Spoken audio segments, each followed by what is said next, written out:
Welcome to PlayStation News, Rumours and Leaks. Let's take a look at the top pieces of news, rumours and leaks from the world of PlayStation and gaming over the last few days. Strap yourselves in, let's get cracking. It now appears that Projekt Red is putting Cyberpunk behind it.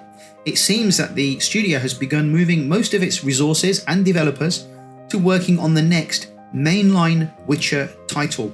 The Phantom Liberty expansion is set to release on September 26, 2023, and once it's released and the team have ironed out any bugs and anything else that appears to be wrong, it looks like it's going to be full steam ahead on codename Project Polaris, the first new mainline Witcher title in close to a decade. Of course, it still doesn't mean that we'll have any idea as to when we'll see any news about the new title or anything regarding a release date, but it's exciting for current Witcher fans to know that it's the next thing on the docket for CD Projekt Red. They are now going to be working and developing on the next Witcher game. Exciting to know, right? So moving on to some rather disappointing and disturbing news as we see multiple devs being laid off and another gaming studio closing within the industry. Violation has been shut down by its parent company Embracer Group as part of Embracer's restructuring. Violation is the studio that introduced huge franchises like Saints Row to the gaming world, and after a historic 30-year run, it will close its doors for the last time. In its farewell statement, the studio goes on to say, "The Violation team has proudly created world-class entertainment for fans around the globe for 30 years.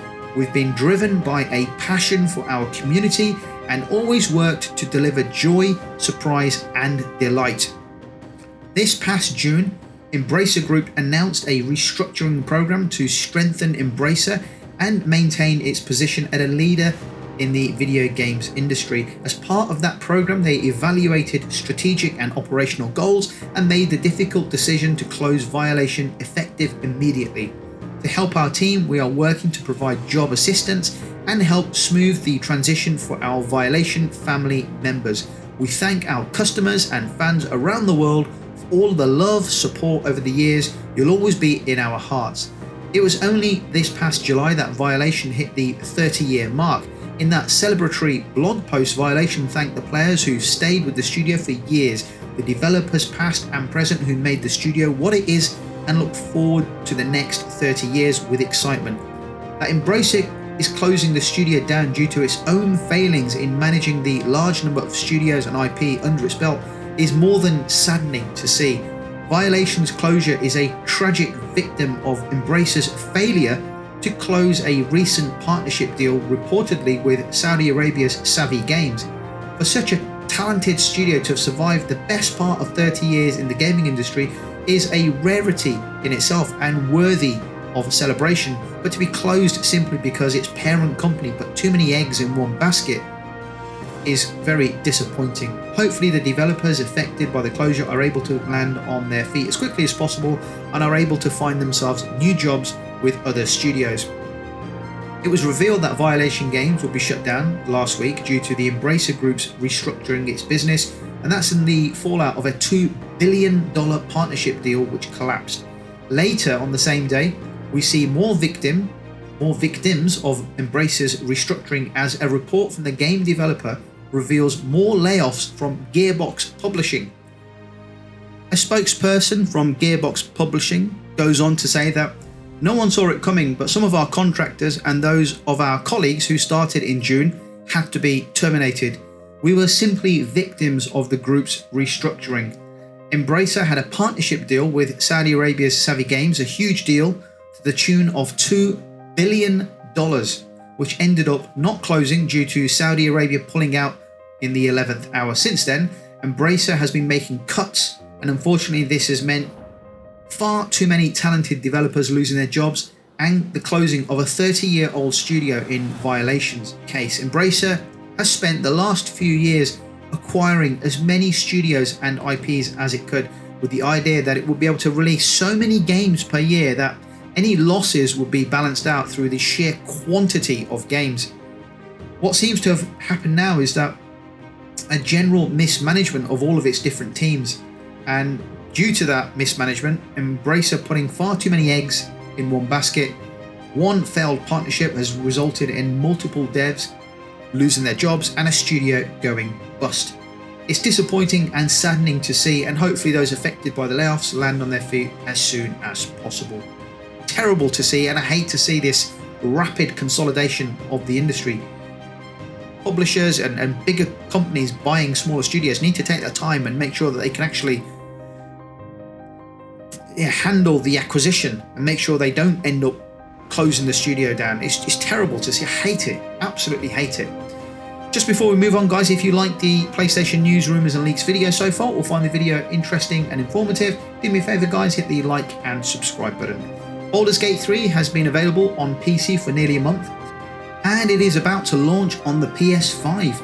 Anyone hoping to jump into the amazing fantasy world built by Larian Studios as soon as they can probably have to clear up some space first on their console's SSD. The ever-reliable Twitter account PlayStation Size has revealed just how big of a download Baldur's Gate 3 will actually be, topping out at 108 gigabytes for the PS5's launch version. This is a minimum requirement. Okay, so make sure you've got 110, 115 gigabytes available on your PS5 or you might be in trouble.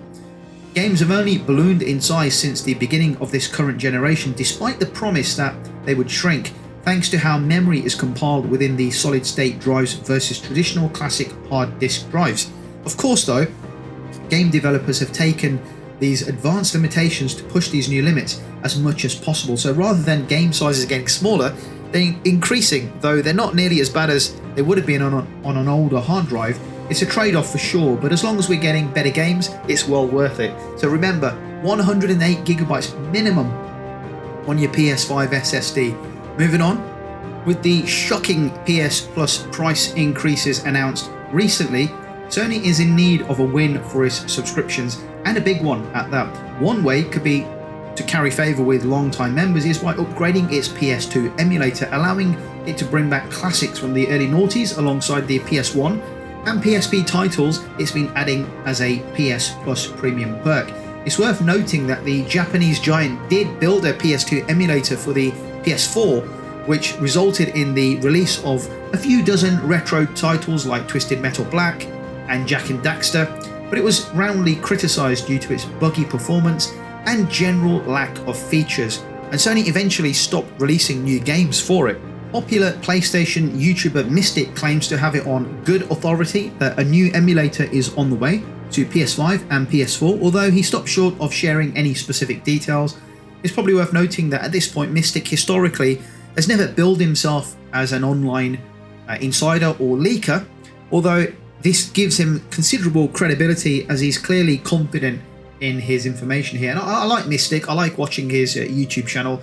It makes a lot of sense, knows his stuff. He's been talking about the gaming industry for many years. So to me, he's someone who's really credible. And if he says that he has it on good authority that there's going to be something happening to the tier systems, the PS Plus subscription, then I do believe him. And maybe that's why Sony have increased the price right now, because they know what's coming down the line. They're prepared to take the flack right now from gamers, and then they'll release this bit of information, hopefully on a state of play or an event of some sort. So let's hope they do release something.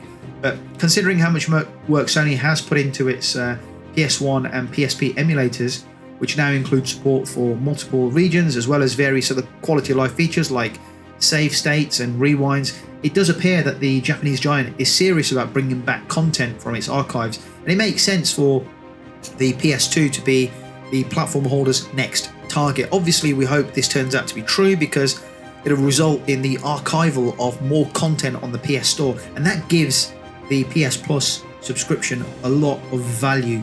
Okay, it's a positive thing for the preservation of games, so we need to see this. And as mentioned earlier, with the PS Plus premium prices increasing extortionately moving forward, it's going to need all the content on the PS Plus platform to justify the inflated cost. So come on Sony, tell us what you're doing. Moving on to the final piece of news, and very exciting news if true. Jeff Grubb has heard whispers that a new state of play is on the horizon following Sony's announcement that it is raising the price of PlayStation Plus subscription tiers. Grubb later commented that he had heard something about a new PlayStation showcase taking place, which obviously will come as a huge disappointment for those wanting something a little more substantial in terms of the next wave of PS5 games. A lot of gamers want a proper showcase from Sony, not just a state of play. So it's disappointing if it is true and that it is going to be a state of play, but I think where gamers are right now, they just want something from Sony. They're a little bit fed up because Sony's so quiet. So Sony hasn't said anything about a new state of play yet, so we'll just have to wait and see, or wait for an official announcement. One area that a lot of PlayStation owners are keen to see more information on is the PSVR 2, as Sony has been lacking, let's say, regarding this fantastic piece of kit, but we haven't really heard anything from PlayStation. Hopefully the next state of play will give us an idea of the next wave of games for VR, and perhaps the next wave of games coming to PS5. I mean, we don't know anything really coming out in 2025 or 2026, so come on Sony, we need some new information. What could Sony spotlight during a state of play? What could they talk about? Marvel's Spider-Man 2 would obviously receive a lot of attention, and from a first party perspective, Helldivers 2 is still slated to release this year. We also have Rise of the Ronin, which is rumoured to be launching early 2024. We could really do with more information about Helldivers 2 and Rise of the Ronin, in all honesty. Both PS5 titles could get firm release dates during a live event. Of course, expectations should be kept in check, given that it's only a rumour and we don't know what's going on. But if you remember back to last year's State of Play in September, Sony revealed Rise of the Ronin alongside Tekken 8 and Like a Dragon Ishin. There was also a story trailer of God of War Ragnarok, so there is some sense into the fact that out of nowhere PS Plus gets a price hike. The only reason you would do that is to get it out of the way, right? So you raise your prices, you get it out of the way, that then gives you a clear runway to focus on something else. This sounds like to me that Sony's got the bad news out of the way, which is the price increase.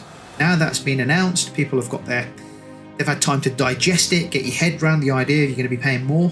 They can now focus on an event, whether it's a state of play or a showcase, that's still debatable, but let's hope we get to see something from their first party lineup, along with some new announcements or some reveals. Sony has been silent for too long regarding first party lineup. Let me know your thoughts in the comments down below. Thank you for watching the video. Please do me a favour on your way out, hit that like and subscribe button, and I'll catch you on the next PlayStation news, rumours and leaks video.